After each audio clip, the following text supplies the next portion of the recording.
couldn't wait. And you guys, and for some of the fans that don't remember, Sarge, most of the top guys out of Charlotte, you and Piper and Snuka and Bob Orton Jr. and the Booker George Scott, Ricky Steamboat, the list went on of you guys who came up to New York and popped that place wide open. Yeah, we did.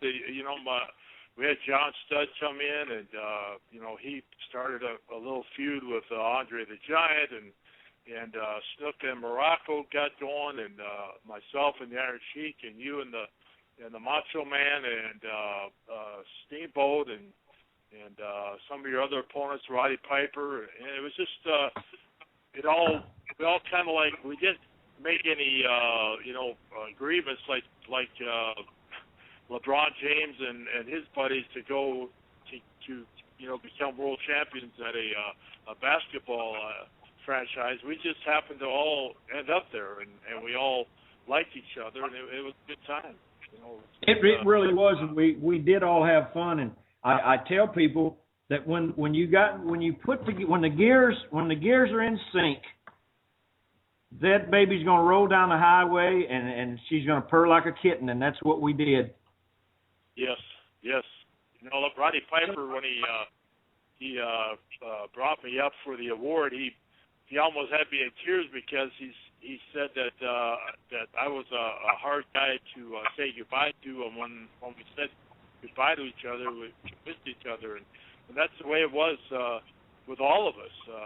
Whenever we'd say goodbye to each other, we never knew when we'd see each other again. We were hoping to be soon, but it's just one of those things where you become brothers amongst each other, and as I said earlier, you become family because you're with each other more than you are your own family, and you just hate to hear any news about anybody going down or having problems, and it just becomes a tight-knit fraternity, and we just enjoy it. Just had good times together. Everybody looked out. We were our own. We didn't have guys standing around the ring protecting us, and very seldom do we have any barriers or ropes or anything like that. We were our own protection, and nobody left an arena until everybody was done and got to their cars, and we were off to the next place we had to go to. Absolutely, and if you got a minute to stay with us, we're going to take a quick break, and I want to talk to you about when you did come back, and you came back strong to the WWE for that WrestleMania with Hogan in California, and I want to talk about that just for a second. Yeah, I'll be with you. Okay. Okay, fans, we'll be back in a few moments with Honky Tonk Man and the legendary Sergeant Slaughter. We'll be back in a few.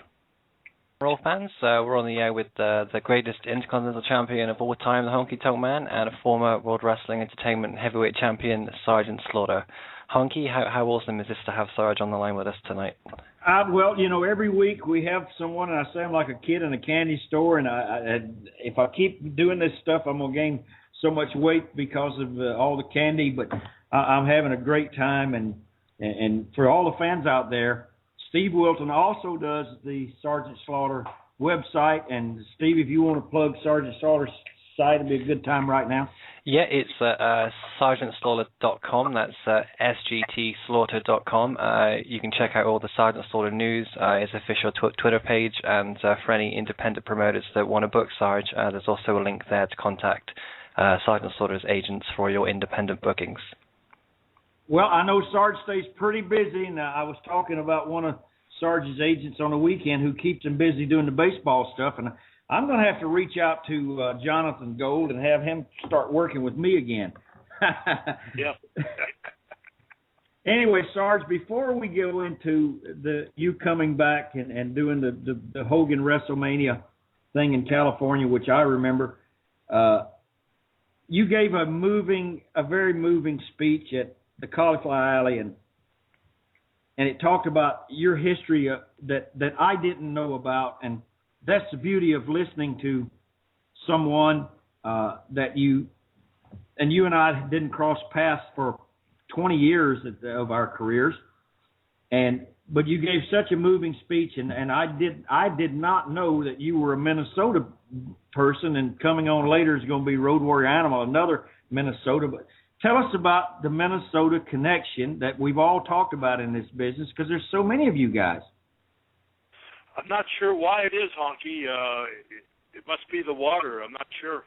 We've had a lot of great athletes come out of Minnesota and become professional wrestlers, and I just happened, as I said in my speech, I kind of was born into it. My father was a big wrestling fan, and I could have gone, another hour talking at the Cauliflower Convention, but I looked out and I saw everybody was, it was late, and I didn't want to keep dragging on to it, but there were, I don't know if it was the training, Vern Gagne and Billy Robinson, or if it was just a combination of, great athletes, or what it all was about Minnesota, but it just sure did accumulate, and the AWA was a wonderful place to work because you only worked 14 to 15 times a month, and you were off at home just about every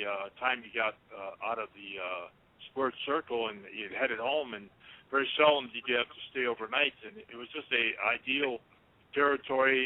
You did do a lot of driving, but in the winter it was a little rough, but that's when you made more money, was in the wintertime. It was amazing how people would come out in snowstorms, and they would tell people, whatever you do, don't go out tonight, and we'd sell out the Minneapolis Auditorium, just a pretty incredible fan base, and just goes back to what people enjoyed watching, the storytelling, and if you can tell them a story that they want to see, they're going to come and watch it.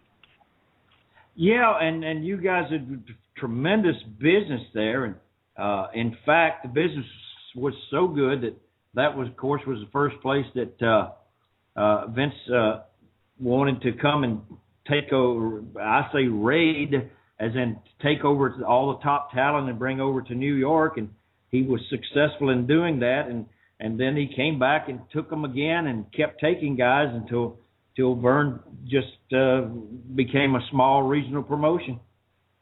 Yeah, he just couldn't. He wouldn't keep up with it. He, I don't know if it was financially or what, or if he just didn't want to go into the entertainment business and wanted to stay in the wrestling business. But for some reason, he just didn't give any battle. I mean, he didn't go after it, and I think he should have. Yeah, and all the other promoters did the same thing. I mean, they were old school kind of wrestling promoters and didn't believe that Vince was going to be able to accomplish what he did. And of course, he has done great things. But tell the fans who was in your training school when you were there, because that was interesting when you went down the list of names. Well, the year before me, when I had to do the tryout, was Vern Gagne's son, Pagan. There's Jim Burdell, Ken Patera, Cosmo Vasari, the Iron Sheik, and there was quite a few Minnesota athletes in that group ahead of me. And when I went to the training camp, it was Chris Taylor, myself, and Paul Pershman. And then we had a couple of referees that wanted to be professional wrestlers. Bill Crouch was one of them. And one day, Vern decided to, make an announcement on his TV show on a Saturday night, which went out live, that anybody that wanted to be a professional wrestler should come to the training facility that next Monday morning.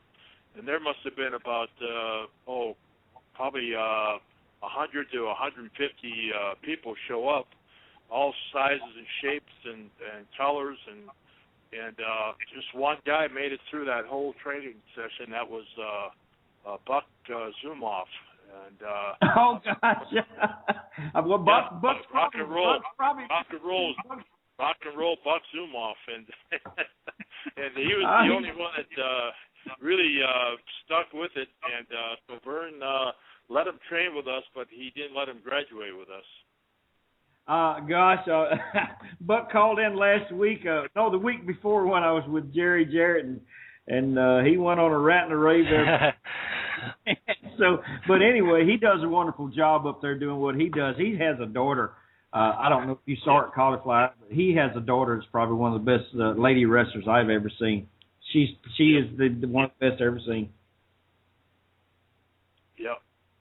That's Tell me now.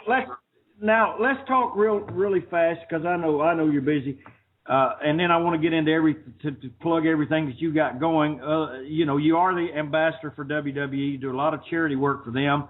You go out and do all kind of pre-ticket sales and charity golf events and things of that nature. They do a wonderful job now reaching out to the communities, like they didn't do when you and I were there. They didn't do that stuff. They kept us protected. But you do all that stuff for them now. Tell me about coming back and you being, of course, you're the good guy now, like I am. We're both good guys, but you were the bad guy with Sheik Adnan going against Hogan. And I thought the match was supposed to be outside at the Coliseum in L.A., but it got moved inside. Was it any kind of a security reason because somebody was after going to maybe get you or what? Yep. I finished up with Hasbro and G.I. Joe, and one Sunday morning or afternoon, I was watching a NASCAR race. I was living in Connecticut, and I got a phone call, and I said hello, and of course the voice said Sarge, and I said yes, and he said, this is Vince, and there's only one Vince, so I said, yes, sir.